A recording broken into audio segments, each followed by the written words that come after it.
Sports on your dial right now with SEC stories every play, every time with Rob Browne breaking it all down. Yeah. SEC Sidelines Sports on my mind. Rob Browne calling game time, highlight shine, executive mind. Brenden Martin keeping Rob in line. Like, subscribe, share it, tell everyone. Sideline Sports, y'all come back real soon. Same place, same time, same tune.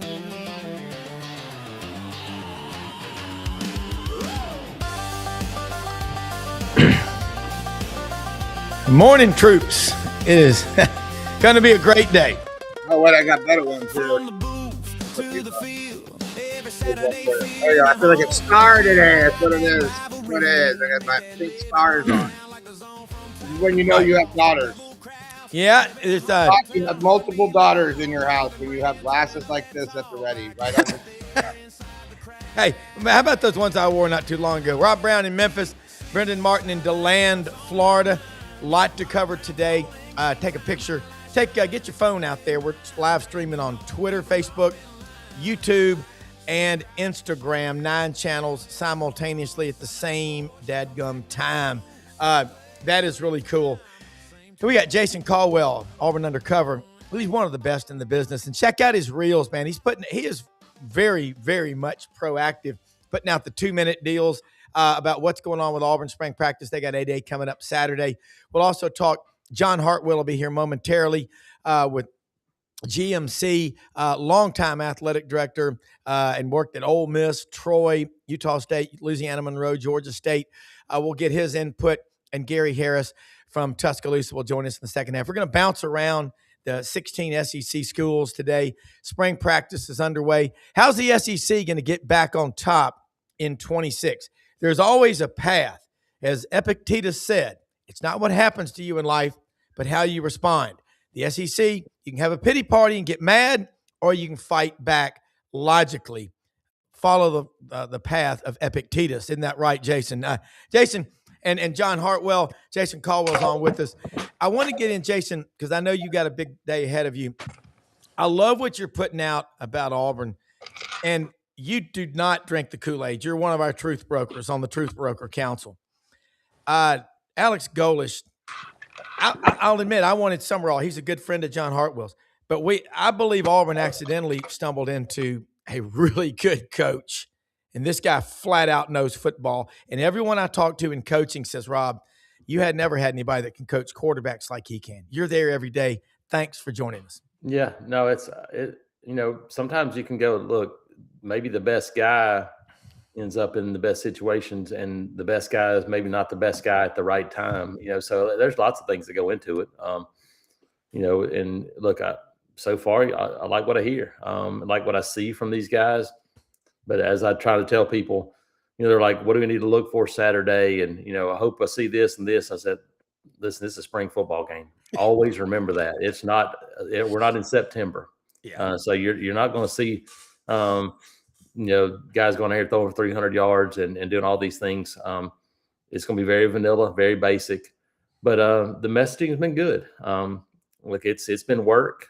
Get down to it. And look, they're coaching the guys hard. So that's a starting point right now for them. We'll see what happens when you get to the fall, and obviously playing in this league is going to be difficult. How much depth can you build? And then, no matter what sport it is, can your dudes be dudes? Yeah. Because that's what it takes in the end. Yeah. Everybody's got a bunch of players that can play. The separators are guys who take it to another level. And for Auburn, can Byron Brown be that guy? Can you find a couple of pass rushers to be those guys? That's what it takes, because in the end, there's not. I mean, even the last couple of years, there haven't been a nickel's worth of difference. Between Auburn and Alabama and Georgia, to be quite honest, Auburn should have led Georgia 21-0 at home. But the difference was when it came to game time, those teams make plays. Yeah. And so, can you do that? That'll be the ultimate determining factor of year one under Alex Golesh. Yeah, and it definitely wasn't a case of a lack of talent. If you look at the blue chip index, Auburn was like, as rough as things have been the last 5 years, 10th or 11th on the blue chip index in terms of talent, 4- and 5-star players on that roster in a 4-year cycle. So one other thing before I ask John Hartwell in here, if you look at it, the mentality of 5 straight losing seasons, you can wipe that away quickly, can't you? You can. I mean, look, Indiana is the worst football program in the history of college football. Just won a national championship, been in the playoff 2 years in a row. Yeah. You can change mentality in a hurry because most of these guys weren't part of 5 losing seasons. Yeah. I mean, most of these guys weren't part of 2 losing seasons. Heck, very few of them were even part of 1. That's the difference now. It's like it's you're starting with a bunch of new players. And so these guys won games. These guys won in the swamp last year, a lot of these South Florida guys. And so for them, the mentality is, man, we're at a place where we can win more games. And so, yeah, no, the mentality is the thing that changes as much as anything. The hardest mentality to change is your fan base. That's the hardest mentality to change. Yeah. Because they're the ones, again, that are already looking, going, well, man, this offensive line is not going to be very good. I'm like, dude, it is April 15th. Just calm down a little bit. You got a long time till you play a football game. And so I think that's it. Can you change the mentality of the fan base? The good part is that, like Auburn, they keep showing up. Yeah. They're there. They support. Yeah. And I think as long as that happens, you go out and put a product on the field that goes out and competes, then I think you got a chance to go out and be successful in year 1. Now, what that is from a number standpoint, we'll see. But I do think I think the building blocks are in place with the guys you brought in. I agree with that. John Hartwell jumping here with Jason Caldwell, AU Undercover. Hey, Jason, how you doing this morning? I'm doing good. Good. Hey, question for you, and I'd be interested if Coach Golish has talked about this at all.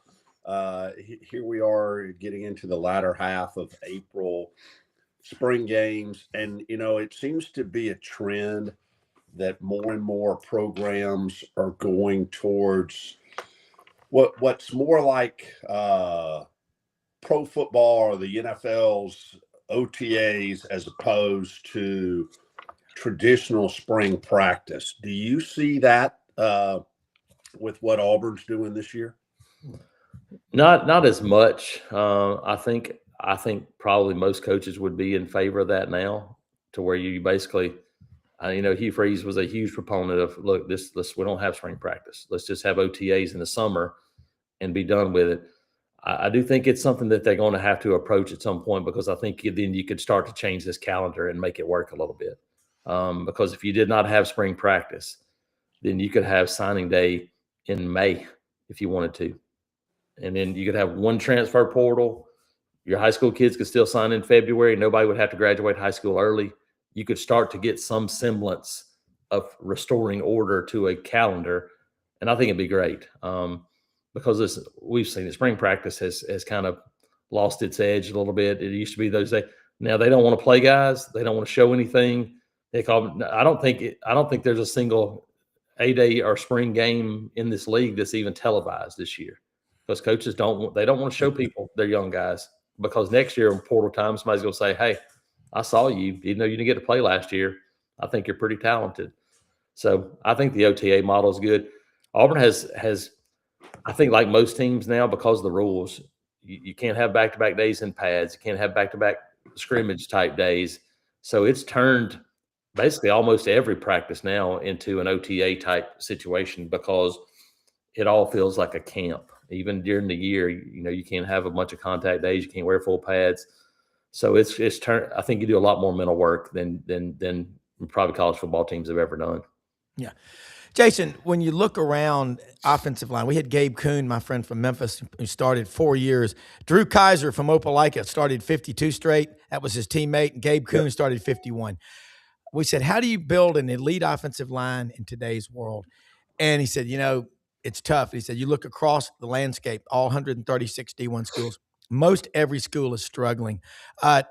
Give an inside look at Auburn's new offensive line coach and what you're seeing, because I don't think anybody's done a better job in the last decade of chronicling the lack of or success, period, one way or the other, of offensive line among the top SEC teams. And if you don't have it, you really don't have a chance. Yeah, and I think, you're talking about kind of the graphic you had going up about like the SEC.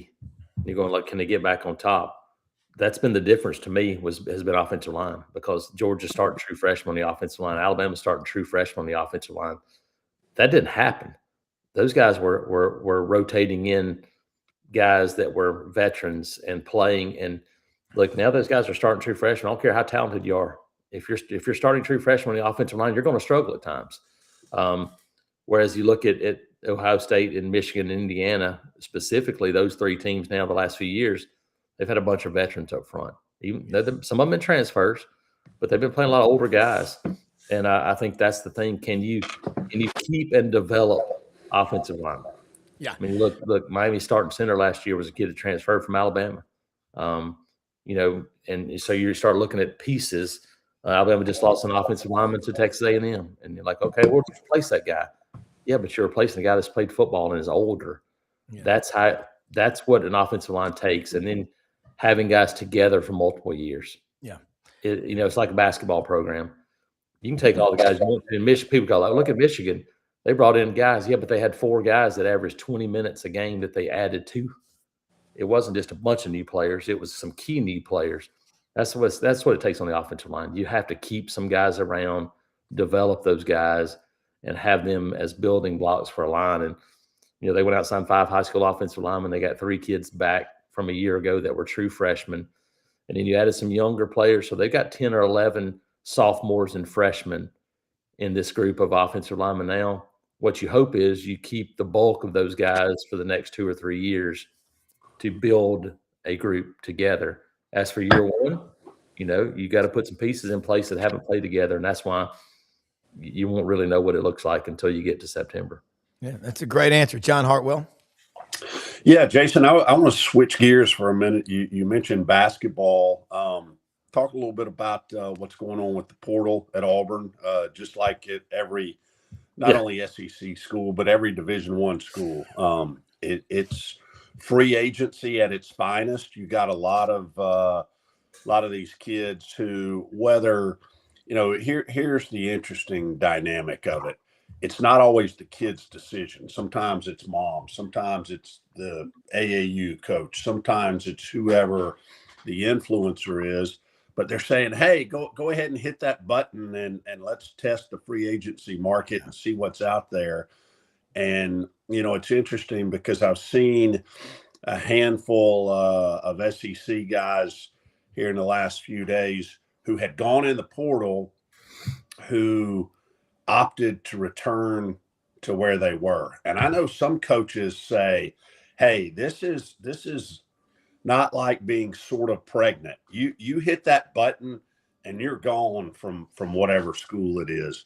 But, obviously there are exceptions to that. But talk a little bit about what's going on with the portal at Auburn. Yeah, I think those are every coach will say that about a guy they don't want to keep.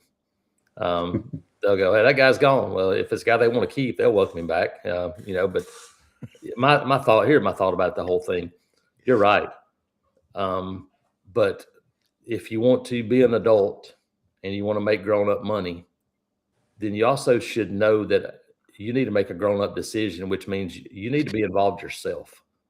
And right now, too many agents are making decisions for players, in my opinion. I mean, listen, I know I've been told by multiple coaching staffs that when people went in the portal, they weren't even allowed to talk to coaches. The agents did all the negotiations, and the players didn't get to talk to coaches. How can you know it's a place for you if you don't talk to somebody? So you got to be an adult if you're going to make grown up money. And so, hey, there's a lot of people being taken advantage of, and that's the unfortunate part of this situation right now. And it's why we've got to find a way to create some sort of structure for this. And you mentioned it's free agency. The difference in free agency is those guys sign a contract, and when they do, they can't do it again for 2 or 3 years. Yeah. This is free agency every year, sometimes multiple times a year. Yeah. And that's where it's off the rails. And so you're right. And here, look, we just saw it in football. You can sign a guy and he can start classes, and it still doesn't keep him from losing him. We saw Clemson and Ole Miss. I don't know what the answer is, but they got to do something to try to create some sort of normalcy. I think the 5-for-5 is a good place to start, limiting transfers. And you go, look, hey, we're going to give you this money. You're making this money, but you have to have some rules, because right now it is the absolute best of both worlds for college athletes. They're making money. They can leave whenever they want to, and they don't have to pay any bills. I wouldn't want to lose that life either, because look, it doesn't get any better than that. People think about money. I'm long-winded, but it doesn't take $1 million. Think about it. I tell this to Rob all the time. If people, oh man, how much you gonna have to pay that guy? $100,000. What would you give to have $100,000 at the end of the year after all the bills were paid? That's a lot of money. Yeah. That's where these kids live now. They don't have to pay bills. Yeah. Well, John assured me that the agents and the handlers have nothing but the best interest of the student athletes. Yeah. All right. Got a question for you from one of the viewers. Is playing the 9th conference game going to cancel out the conference championship game? I'll ask you, Jason, and then I want your answer, John. I thought even before playing the 9th game, I thought conference championship games were done in my mind when you expanded the playoffs.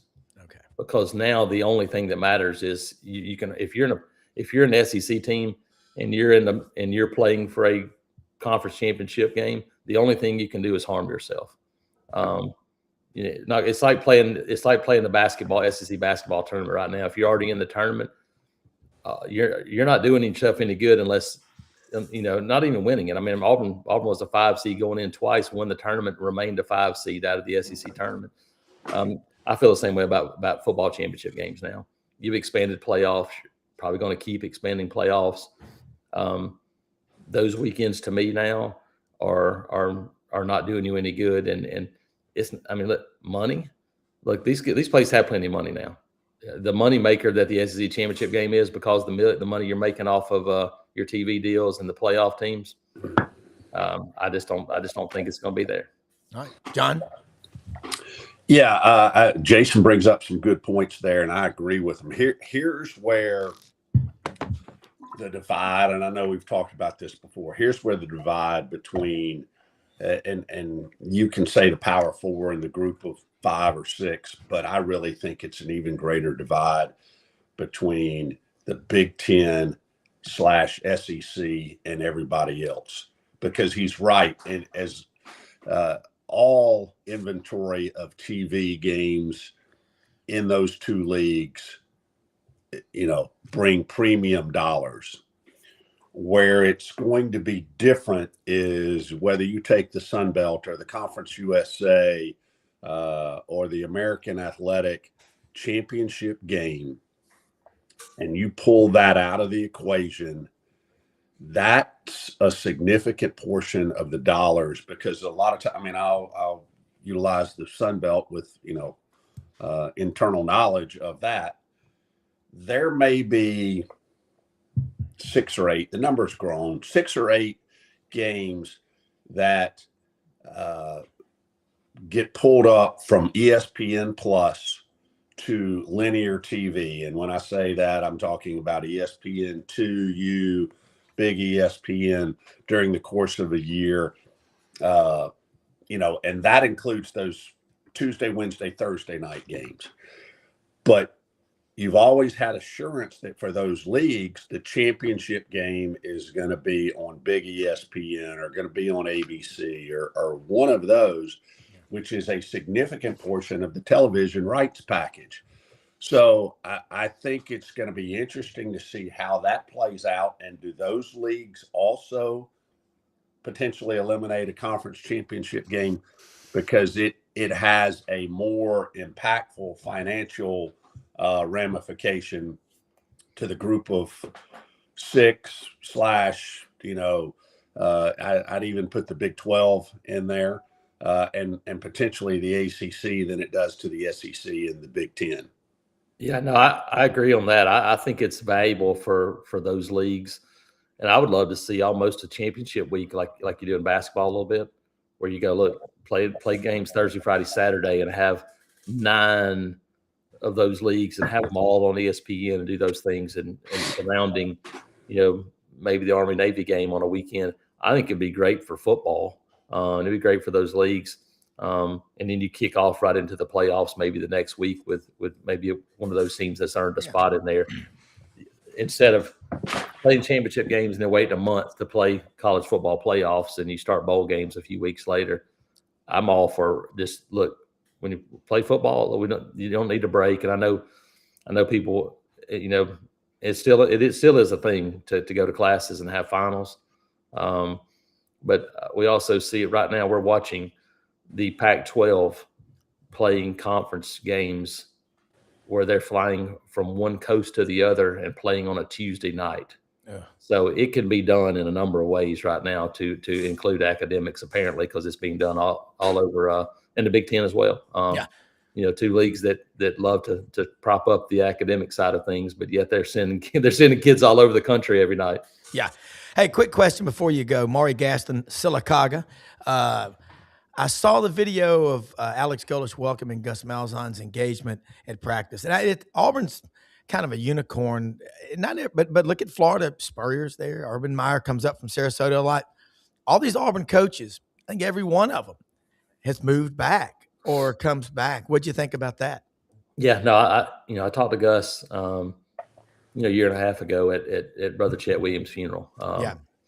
And at that time, like, he basically said, look, it's not going to be long. I'm going to be back in Auburn. He kept his house here, got a lake house. And I think you look at it and look, people want to move here. This place is growing like crazy. And, it's just small enough that it's still a small town, but you got things to do. And so I think that's a draw for people. But, I think one of the keys for me is what Alex Golesh has done all spring, and this staff, is that former coaches, former players, they're trying to welcome those people back as part of the program. I think it's a learning tool for him. Alex Golesh said that. He said, listen, you talk to people who have been in my shoes to help me understand what I need to do. There's nothing you can do that's better than that. All your experience is great, but talking to people who are in your same position that's as smart as it gets, in my opinion. Doesn't guarantee success, no. But I think what it does is it helps you prepare for the stumbling blocks that are going to come on this job. And so, Gus has been there. Terry Bowden has come back and toured the facility, been back for the first time, and they had a chance to kind of catch up. But we've seen a lot of former players and coaches come through this spring, and I think it's probably a smart idea. Yeah, I do too. And Jason, let people know how they can follow you. You're putting out, I love the reels. They're quick, 2 minutes or less, great content. And, there's so much happening so fast. Folks, follow Jason, and let's do this again next week. And as always, appreciate your sharing your time with us. It means a lot to us. Yeah, appreciate it. Yeah, check us out, auburnundercover.com, part of the 24/7 network. And look, we got a lot of things going on. We did our 10 offensive players to kind of watch. Ray Day will do 10 defensive players to watch tomorrow. Got a ton of recruiting, basketball portal, baseball series on the road at Gainesville, at Florida, beginning tonight on a Thursday night. So, yeah, a lot of things to pay attention to this weekend. So you can find it there and in all our social media platforms. Yeah, it literally is 24/7. It never stops. It's nowadays it is aptly named, because that is there's never not a news cycle in this world anymore. Yeah, absolutely, man. All right, take care. Thanks so much. See you, Jason. John, that was interesting about these conference championship games. And I like Jason's take and your take as well. And we look at now a ninth conference game. Let's make you're with GMC Architecture. I never say shameless plug. You always got to promote yourself. I've been watching 2 documentaries on Netflix lately, Arnold Schwarzenegger and Sylvester Stallone. As Arnold said, if you don't promote yourself, who will? Yeah, you must do it. And his father told him as a young boy, he said, Arnold, no matter what you do in life, always be useful. Make extra brats for everyone. I don't think he said that, but, John, business-wise, you are really, really insightful with what's going on. I like the conference championship games, and Atlanta loves it, but what would they do to replace it? Would we start the season a week earlier in August? What might happen? Yeah, I think you may see the season spread out a little bit. And the other component of this is where do we ultimately land on the number of CFP teams? Is it 12? Is it 16? What is the number of teams? Because I think you see it every year. You saw it this year. When you have an East Coast team who has to go west to a Fiesta Bowl or to a Rose Bowl, or vice versa, a West Coast team come to the Sugar Bowl or the Orange Bowl as a semifinal game or something like that.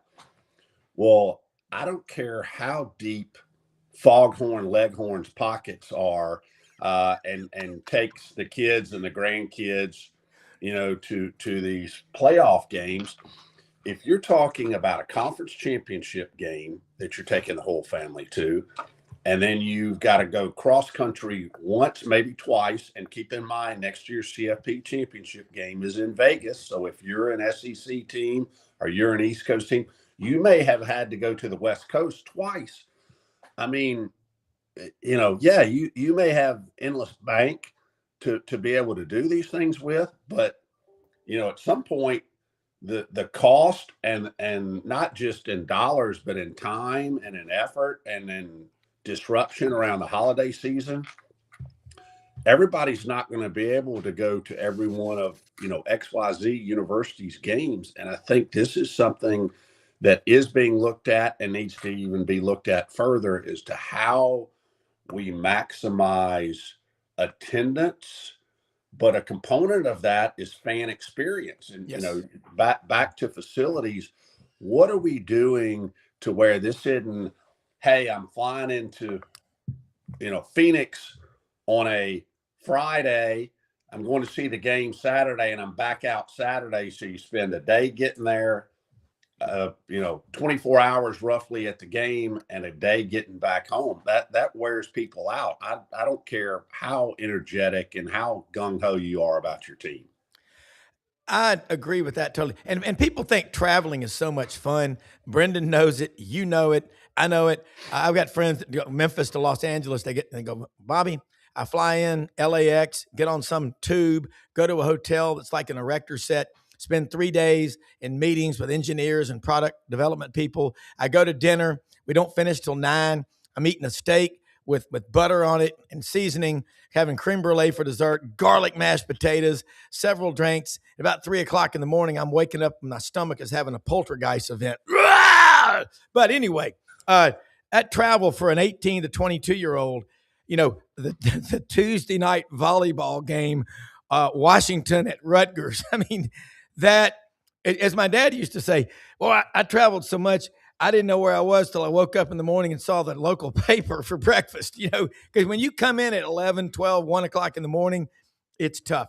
John, before Gary Harris joins us from Tuscaloosa, John Summerall, and I study people. I study body language. I study passion, and I love people that are structured and obsessive with winning. John Summerall is bringing that to Florida. What else can Florida people expect to see out of him now that spring practice, 47,000 showed up with no real push to get them there? The Gator Nation is, as my kids say, and yours too, ginormous.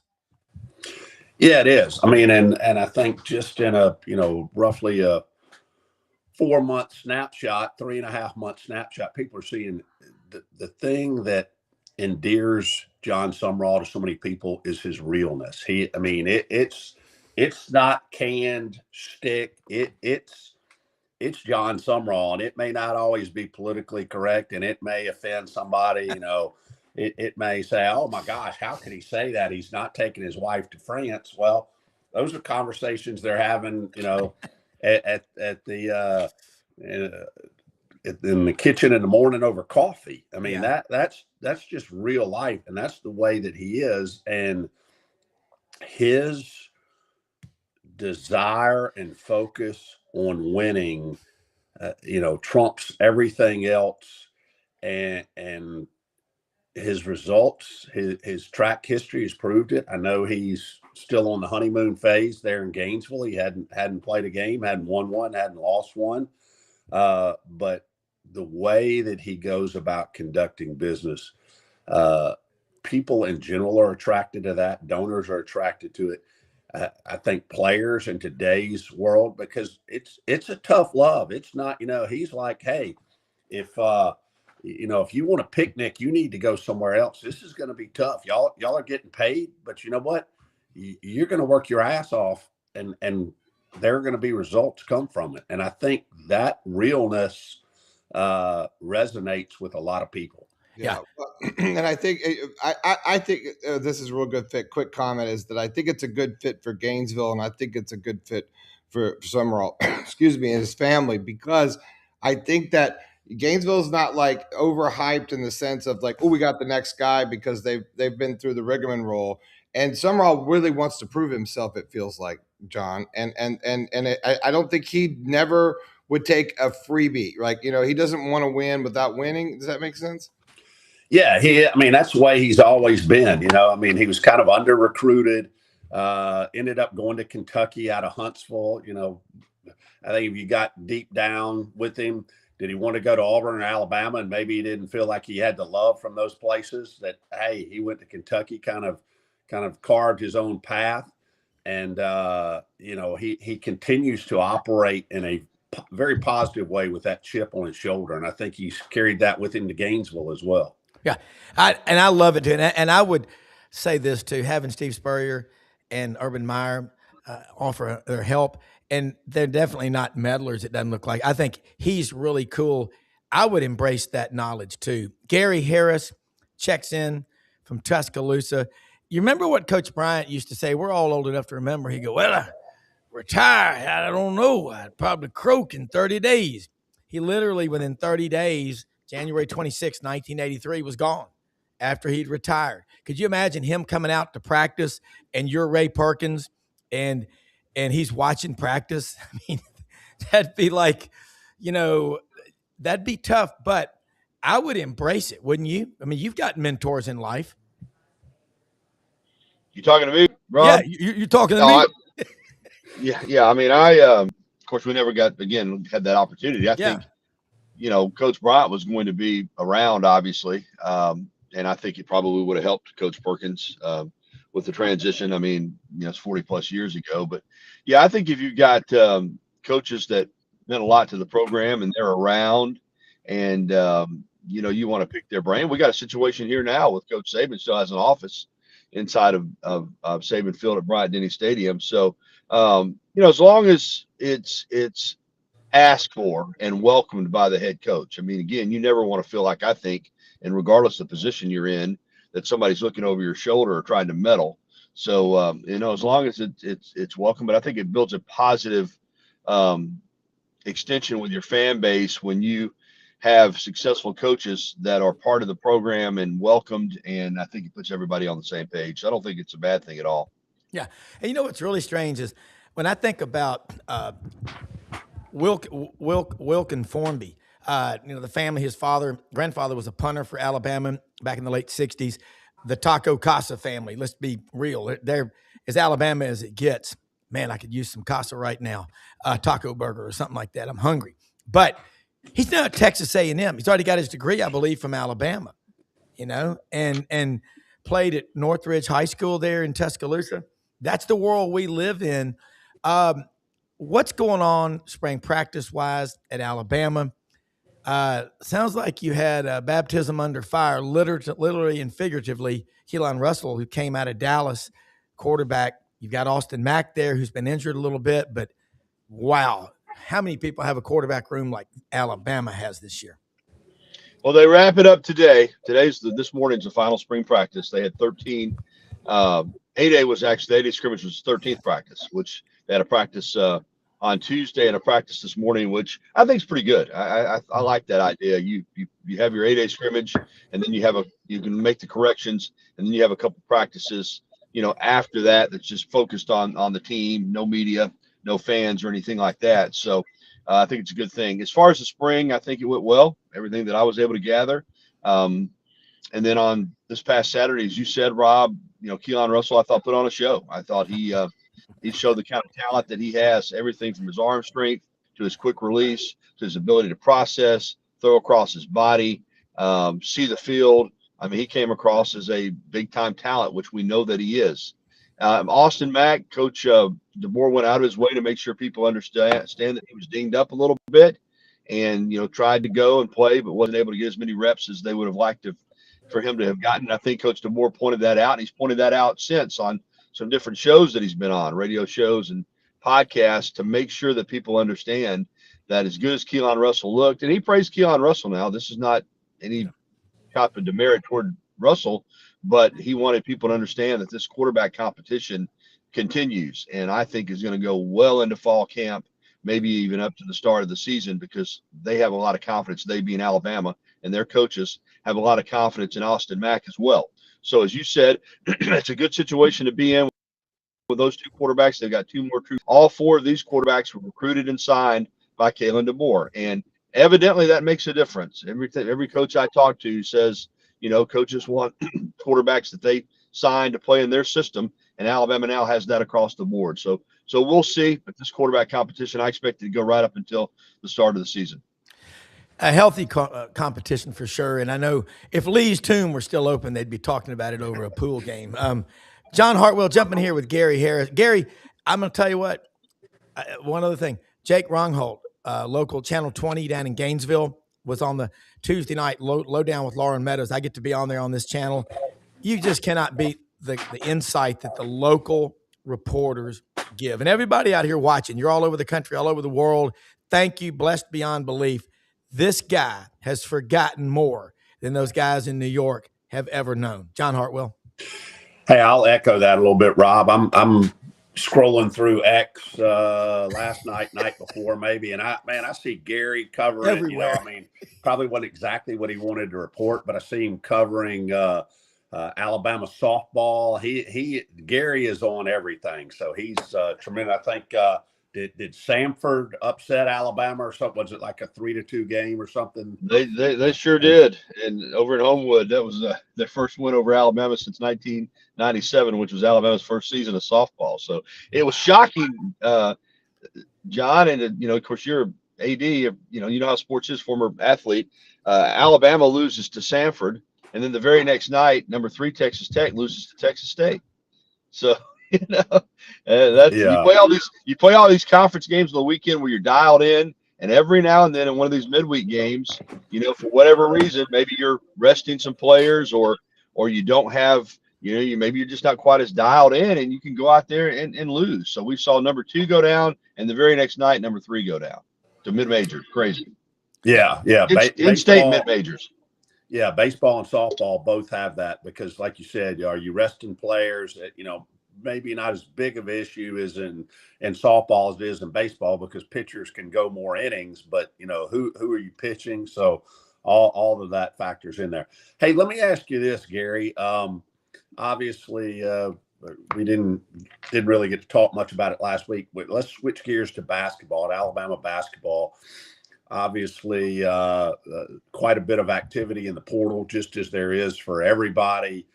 It's interesting how people try to make a big story out of, the combination of Nate Oates and a new contract, Nate Oates and a new fiance, and all of those things. Kind of just give us the pulse on Alabama basketball right now. Kind of focusing on what the roster is going to evolve and look like.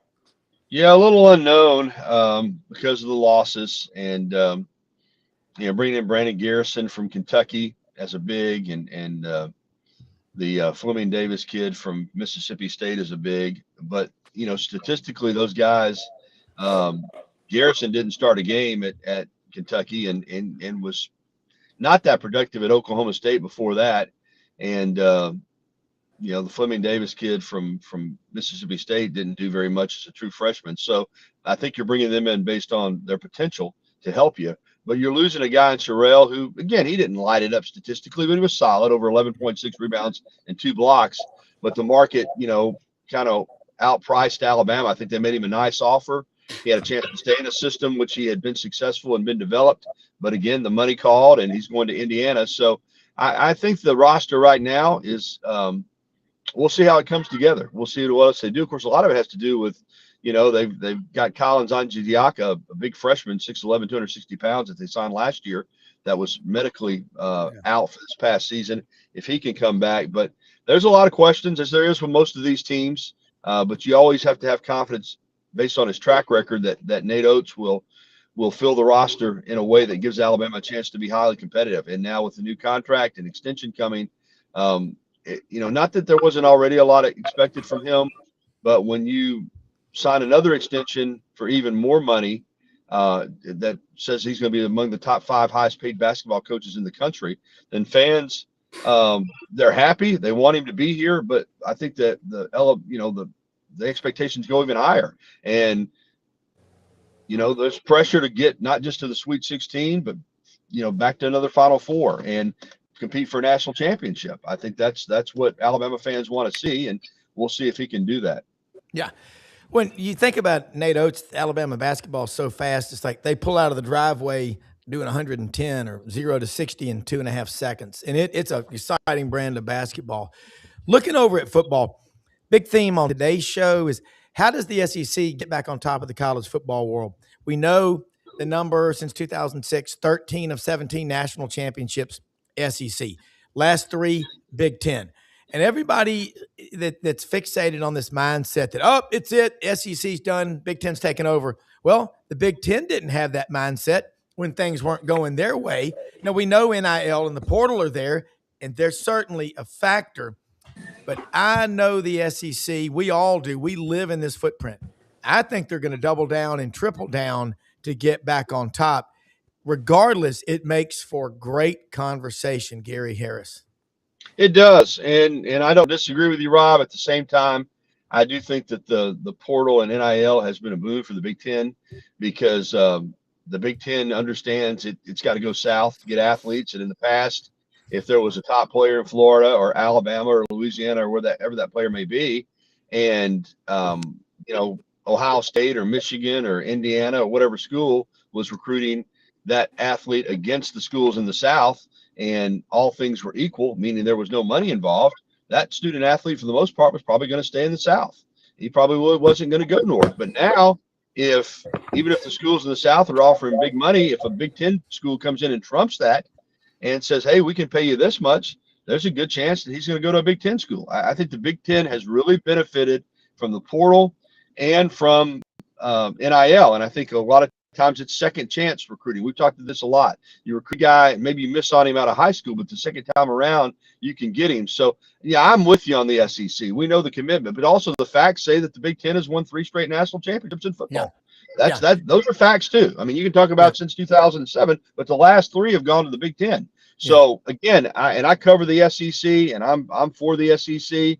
But right now, based on the current temperature, I would say the Big Ten's the best conference in the country because the SEC said it just means more. And even though we know the depth of the SEC, they hung their hat on winning all these national championships. Yeah. Well, if you're not winning them right now, then you got to give credit to the conference that is. Yeah. And they just won one in basketball for the first time in 25 or 6 years. So, I'm not, and I don't like the 9 conference games for the SEC. I'm still trying to figure that one out. And this may be a good one for John being an AD. I don't understand it. I don't get it at all. I don't know why the SEC's gone to 9 conference games. To me, it's just going to make it even tougher in the SEC. So I think right now the SEC is a big dog, but the Big Ten is on top. That's just the way I view it. Yeah, and I agree with you in that the 6 of the top 12 alumni bases in the country are Big Ten schools. The SEC has 3 of them: 6 Texas, 7 A&M, 8 Florida, and nobody else in the top 25. Big Ten, 13 of the top 25 largest alumni bases. And John and Gary and Brenden and everybody watching, in the late 60s, early 70s, before the integration occurred in the South, you had got Jesse Owens from Sheffield, the Quad Cities of North Alabama, went to Ohio State. Bubba Smith was from North Carolina, went to Michigan State. You just go down the list. That was different, but that's happening again now with the portal and NIL, that many players from the Deep South leaving. So it's going to take either you can get mad about it or you can do something about it, John Hartwell. And from the business standpoint, pick up on what Gary said. Yeah, and I think the numbers don't lie. And when you talk about alumni bases, now here is the thing. Sorry. When Gary. we have that many alums. One, your population is greater to draw from in terms of financial support, not just in sheer numbers, but also in highly successful alums who take great pride in their athletic programs. And, being a product of the Deep South and knowing the pride and SEC football and SEC athletics, that sometimes we get insulated and say, oh, nobody else, it's not as great as it is in the SEC. Well, it is. It's just not as concentrated. It's spread out over a larger geographic area. So I think Gary's spot on. There has got to be, you can't just sit there and say it just means more or whatever. Clearly, right now, the Big Ten is on top in terms of national success. Again, from a media standpoint, from a conversation standpoint, in the Southeast, the SEC is there. But hey, when all you got to do, pop in a community like Atlanta, where there are so many transplants, so many. I think Atlanta, at least when I lived there, I know the largest concentration of Ohio State alums outside of the state of Ohio, Chicago, and New York were in Atlanta. I mean, it's so, it's something that, yeah, the SEC and Big Ten have kind of separated themselves from the field, but the SEC is clearly, a rung below the Big Ten right now in terms of national championships in marquee sports. I'm curious what you guys think about the 9-game decision. I mean, you still got a 12-team playoff. It did not go to 16. I feel like the SEC was bullied into that a little bit by the Big Ten. I mean, I don't understand. I mean, John, you help me because you sat in those chairs. What's the advantage with the current setup of playing 9 conference games over 8? Yeah, I agree with you, Gary, because here's the thing from a scheduling standpoint, whether you're an athletic director who's involved in it, whether you're the head coach who may or may not be involved in it, but you probably are, you're already just your SEC schedule. Those are 8 grinding games where there's no layup in there, but you're also beating up on each other. You take that number to 9 and you can pretty much say, I know some schools still have the philosophy, we're not going to play an FCS game. Some do. So let's just say whether it's FCS or a low level FBS team, you're going to play one game that, you can say is a layup win. So what are you going to do with those other 2 games? Are you going to play marquee home and home matchups? And I do think that is the opportunity, back to your point about staying at 8 instead of going to 9. If you stay at 8, you've got the flexibility to play those marquee matchups. I know Auburn has a home and home with Notre Dame coming, some of those, but you're going to see a lot of that go by the wayside. People are not going to play 2 marquee non-conference Power 4 games in a year. There's too much of a premium on winning to do that. And I think that percentage, the people that do that, the percentage of those that do that goes down when you go to 9 games. And schedule strength doesn't seem to be as important as record when it comes to this playoff. I mean, 3 losses are 3 losses, regardless of who they're to. And if you're going to see 2-loss teams go in over 3-loss teams. So again, I don't understand it. Yeah, and I do think that, John, you said about Atlanta, the largest concentration of Ohio State alums outside, of Ohio. I would say historically the largest concentration of Ohio State and Michigan alums has been in the ESPN and ABC studios, because they've always got their minders there to remind us that the Big Ten is the greatest and they never cheat and never do anything wrong. And the Southeastern Conference, enough. Put a bag over your head. Put your lip over your head and swallow. Okay, so thinking about what y'all both just said, the 9-game schedule. Pete Cordelli said Big Ten, 18 teams, 9-game schedule for the conference makes sense. SEC, 16, 8 makes sense. I want to ask both of y'all, starting with whoever wants to answer first. Be careful of getting too caught up in how tough your schedule is, because the fans buy into it. It ain't the doing in life, as Henry B. used to tell me. It's the dreading. I would just say, man, what an opportunity. What a blessing. It's like when you got to pay a lot of bills, or you pay. My son was whining about having to pay capital gains tax yesterday. I said, hey, it's a blessing that you had to. You made money in the stock market. Quit it. But your thoughts on that? John, you take it first. Yeah, that it's again. I go back to the SEC has been in a place to where it can be the trendsetter. I think maybe, with this recent success that the Big Ten has had, there's a little bit more glancing to the side and seeing what they're doing. Greg Sankey has obviously done some great things in the league. There are some really, really smart presidents and ADs in the SEC. Mm-hmm. I think you've got to it's a fine line in college athletics today. The traditional way that things have been done is not there 100%. But you can't just totally throw away how you've operated in the past. I think you've got to be adaptable to change, which has occurred.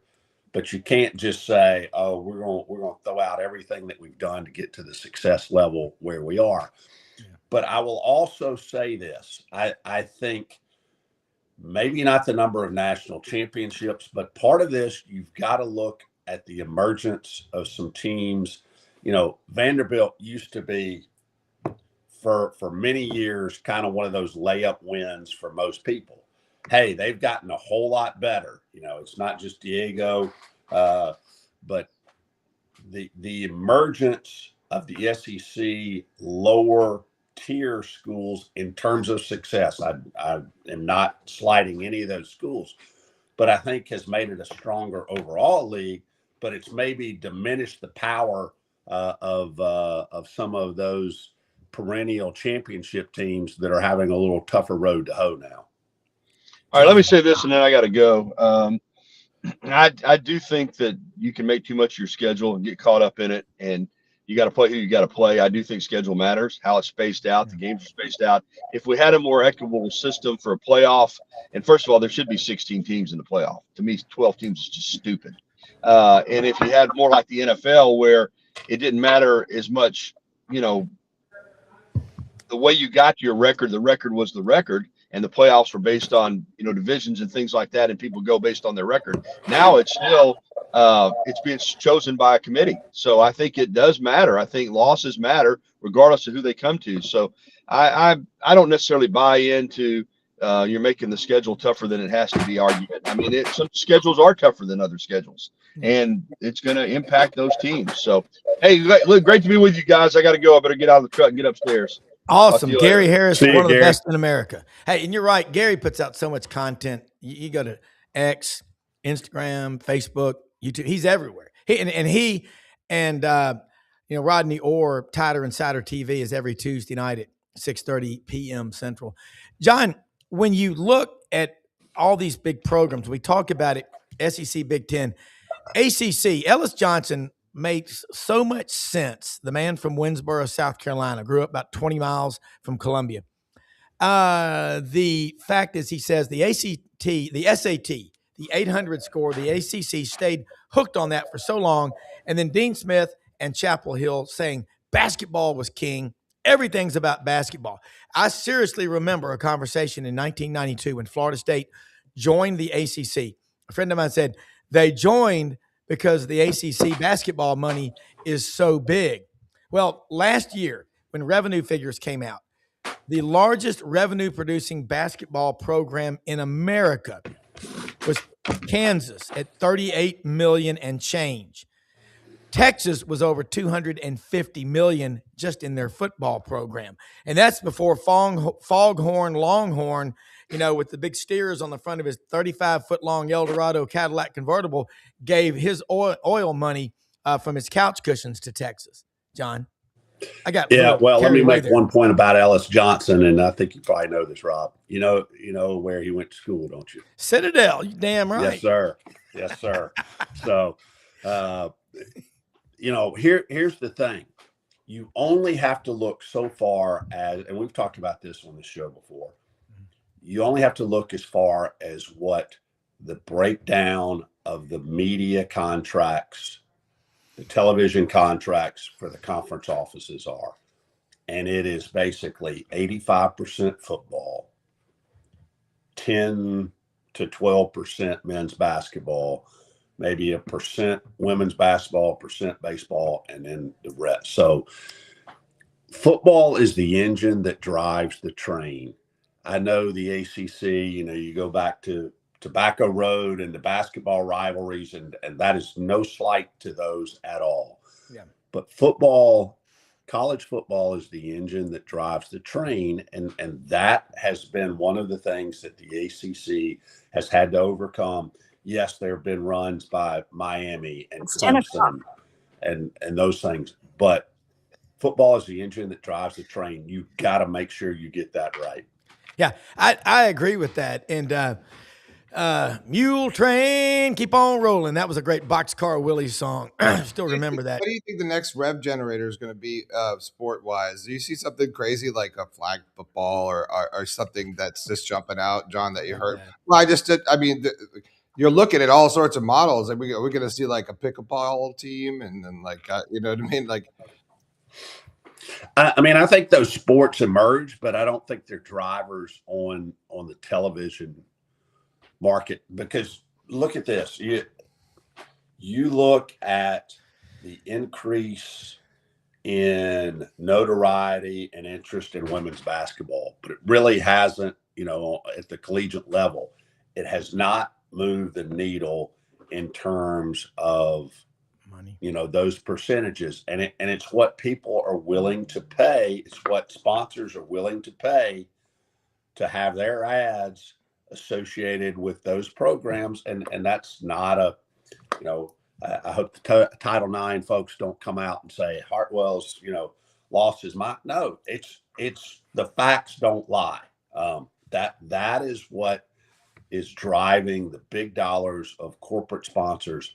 They know that college football, the eyeballs on the TV sets, that's where they focus. Yeah, they always have. I follow trends in the industry, John, obviously, just a basic interest in what we do and everything else. But how do you see it affecting, and I use something like a Tucker Carlson going from Fox, Megyn Kelly, like these guys leaving their networks, not being political, leaving their networks and then starting their own network, the TCN network, that kind of thing.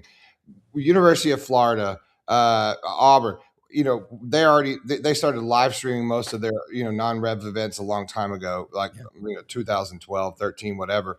I do see a model where you see them, taking control of all of it, as far as media, all of it, the live product, the everything. I know that it'd be hard to, I don't know, maybe it wouldn't be, but hard to go against what the network would offer financially.